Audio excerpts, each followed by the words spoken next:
once this doctor saw that my hemoglobin was that low, she ordered 2 units of blood to be given stat instead of mass transfusion. So that's another delay in my care, because then I had to wait for the blood bank to send up the 2 units, and I should have had a runner urgently get me a mass transfusion amount of blood in that case, and that can be ordered just with symptoms and blood pressure alone, as well as the fact that the bed was filling up with blood. But she insisted that she wanted to wait for labs, so it added probably at least, I don't know, an hour or so. From the time my blood pressure was bad to the time blood was hanging, it's charted as 2.5 hours. So I don't know how I stayed alive. And the whole time I felt like I was dying, and I had severe chest pain, and I couldn't see. And I was asking for my husband, and they kept lying to him, saying I was being hysterical, having him sign a bunch of papers for the baby because they were going to take her to nursery.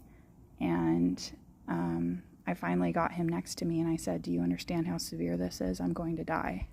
And I said, "You're going to see CPR soon." And I just had to focus on breathing so I could stay alive.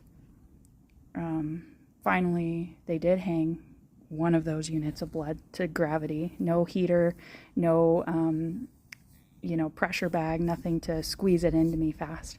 In the meantime that we were waiting for blood, I also had to tell a nurse how to give TXA because she didn't know how. And I had to tell them to prime blood tubing and get ready to give a bunch of blood because we didn't have time to wait. I could feel my life leaving me.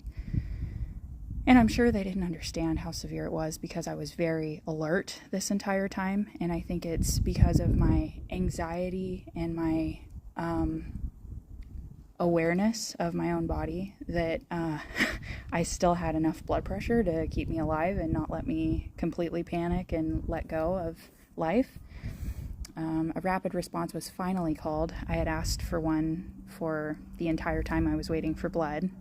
I asked for a different doctor the entire time I was waiting for blood, and that was both denied. Once the rapid response showed up, they ignored me because they thought I was hysterical. Finally, I saw an anesthesiologist who was older, and I looked into his eyes and I asked him to protect me because I knew I was going to die, and I knew none of these people cared, and he said he would. So I started to relax. They pushed me into the OR. Blood was hanging to gravity and no warmer, of course. And also, in between that time, I asked for an IO because I was like, if you can't draw blood, just put an IO in. You can draw labs off of that if you must have one. And also, they had a hemostat checker. They could have just checked me instantly.